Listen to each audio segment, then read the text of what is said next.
I never thought I would witness George Patton predict a massive German offensive that everyone else dismissed as impossible. My name is Colonel James Hartley, and in December 1944, I was a 36-year-old operations officer assigned to 3rd Army Headquarters in Luxembourg, serving directly under Lieutenant General George S. Patton, Jr.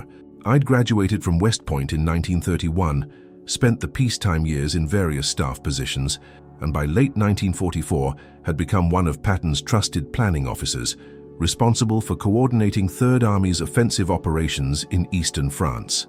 Working for Patton was unlike serving under any other commander I'd experienced. He was brilliant, profane, demanding, intuitive, and absolutely convinced of his own tactical genius in ways that were simultaneously inspiring and exhausting. But on December 12, 1944, during a routine staff meeting at 3rd Army Headquarters, Patton said something that initially seemed like typical Patton bravado, but that would prove to be one of the most prescient strategic assessments of the entire European campaign. When intelligence reports suggested unusual German activity in the Ardennes sector, every other senior Allied commander dismissed it as defensive preparations or local counterattacks.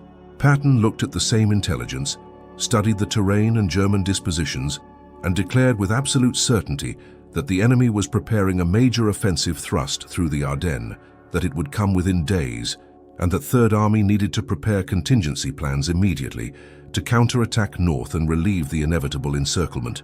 What he said when he realized he was the only general who saw it coming revealed both his tactical brilliance and his frustration with Allied command's systematic underestimation of German capabilities. The morning of December 12th started with our regular operations briefing in the converted schoolhouse that served as 3rd Army headquarters. The room was crowded with staff officers, maps covered every available wall space, and the atmosphere carried that mixture of confidence and impatience that characterized Patton's command style.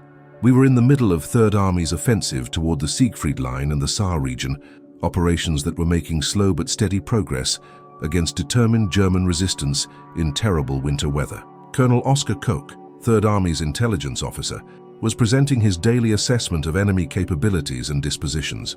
Koch was 43 years old, a meticulous analyst who'd earned Patton's respect through consistent accuracy in predicting German behavior.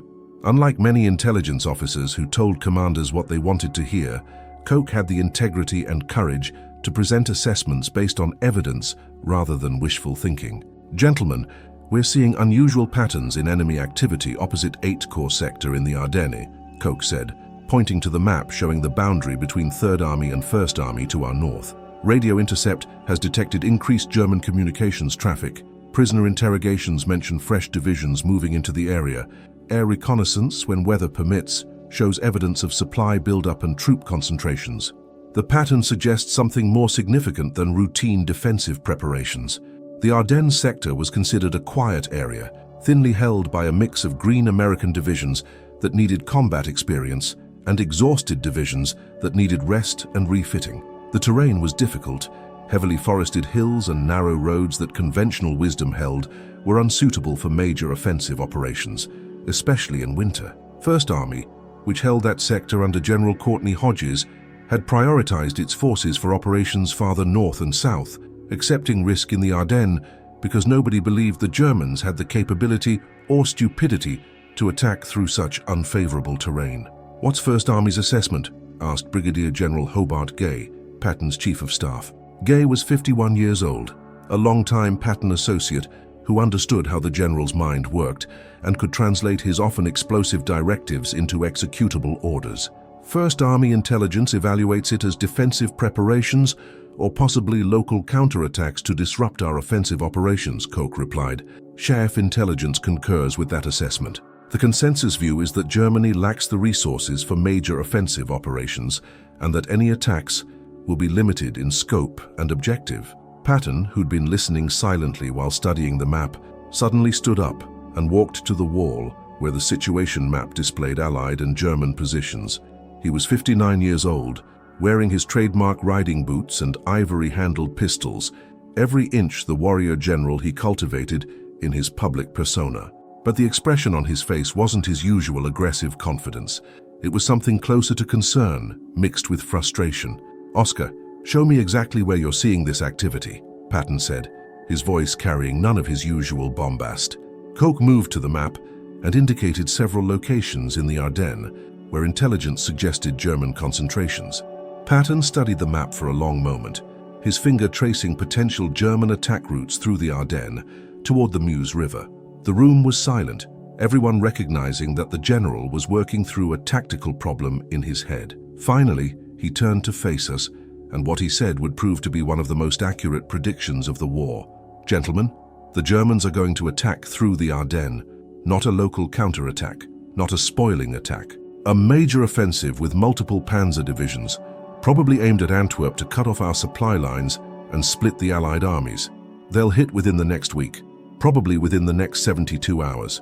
And when they do, every other son of a bitch in the Allied High Command is going to be caught with their pants down because they've convinced themselves the Germans are beaten and incapable of strategic offensive action."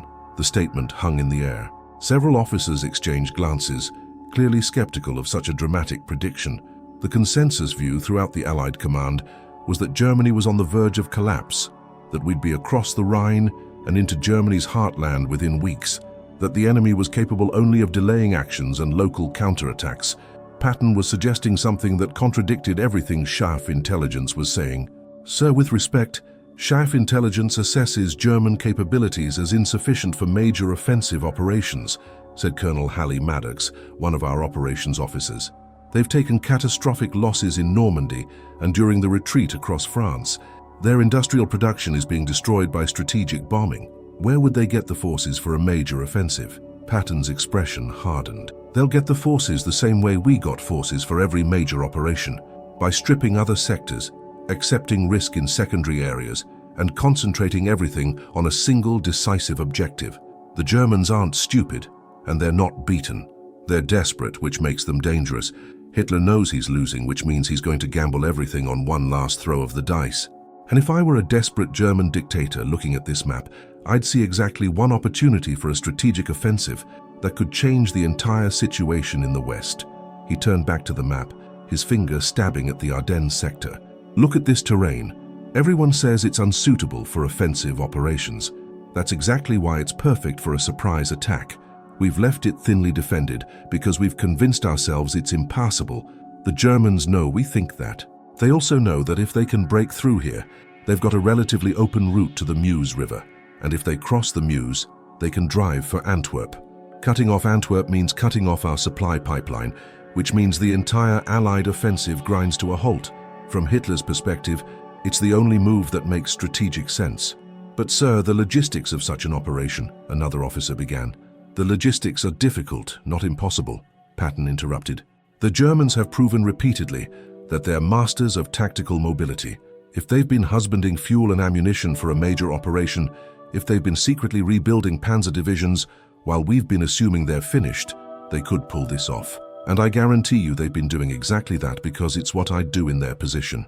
General Gay spoke carefully, recognizing the tension in the room. "General Patton, if your assessment is correct, what do you recommend?" Patton was quiet for a moment, and I could see him wrestling with the implications of what he was about to say.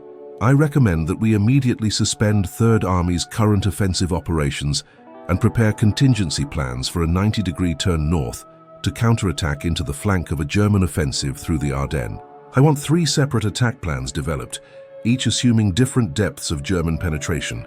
I want those plans ready to execute on 6 hours' notice, and I want this staff prepared to move the entire army from an eastward offensive to a northward counterattack faster than anyone thinks is possible." The room erupted in barely suppressed objections.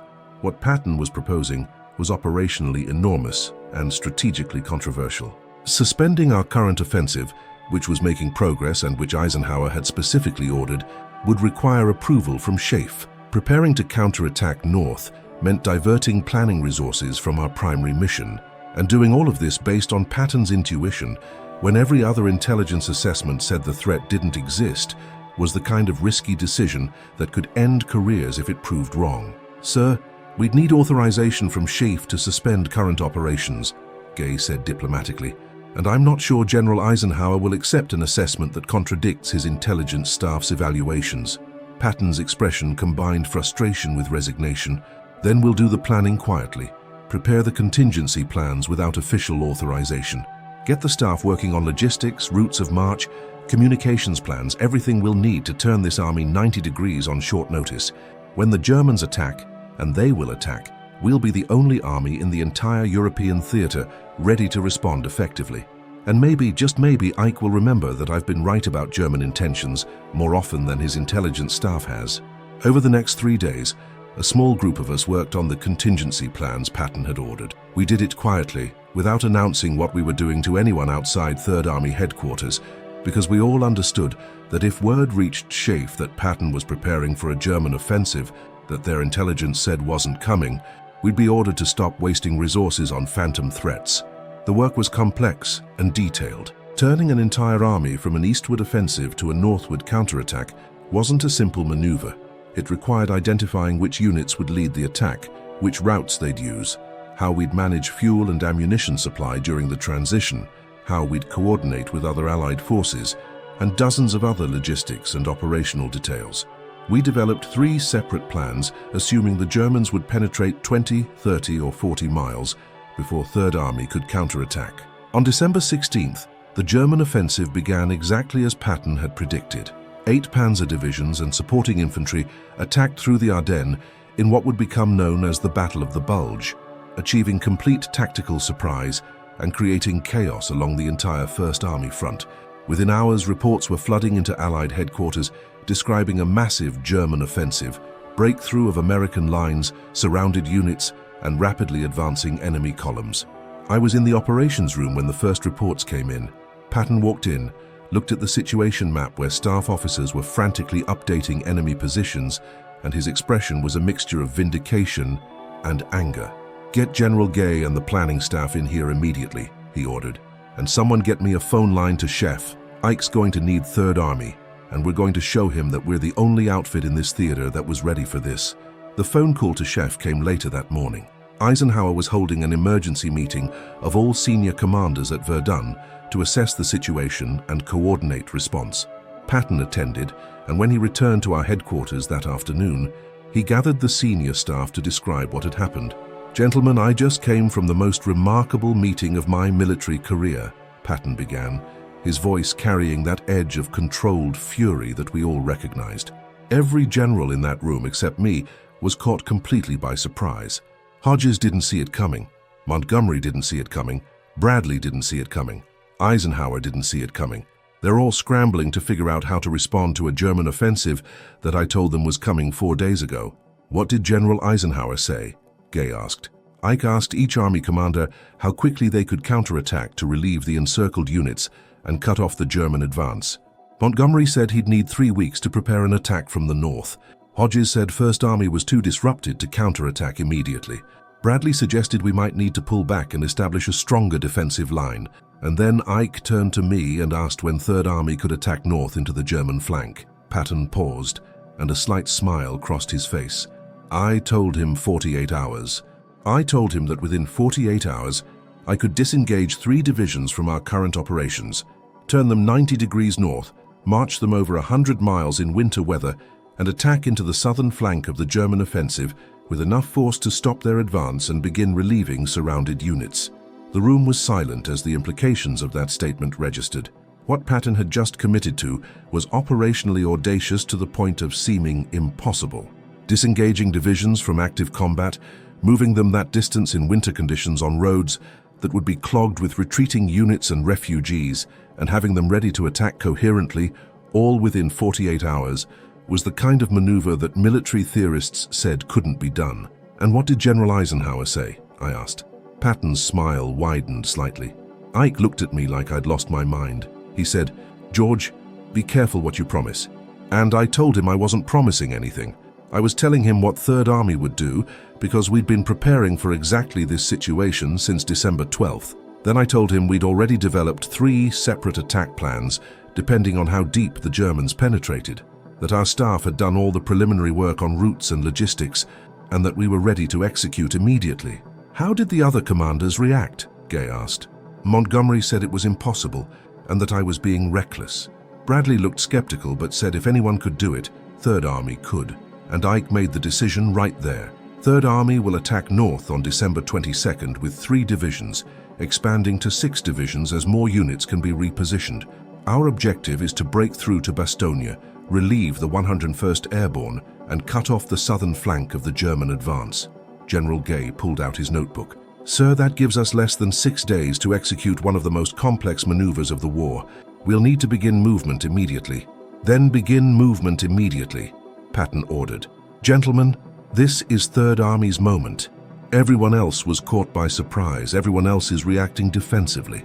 We're going to counterattack, and we're going to do it so fast and so effectively that we'll prove what I've been saying all along. Aggressive action by forces that are properly led and motivated will always defeat defensive thinking and committee decision-making. Now get moving. We've got an army to turn around and an offensive to launch. Over the next 48 hours, I watched Third Army execute one of the most impressive operational maneuvers of World War II. 3 divisions, the 4th Armored, the 26th Infantry, and the 80th Infantry, disengaged from combat operations, marched north through winter weather on congested roads, and arrived in position to attack exactly when Patton had promised. The logistical coordination was extraordinary, the staff work was superb, and the discipline of the units involved was remarkable. On December 22nd, Third Army attacked north toward Bastogne, as promised. The attack wasn't pretty, the weather was terrible, German resistance was fierce, and casualties were heavy. But the advance continued, grinding forward through determination and aggressive leadership.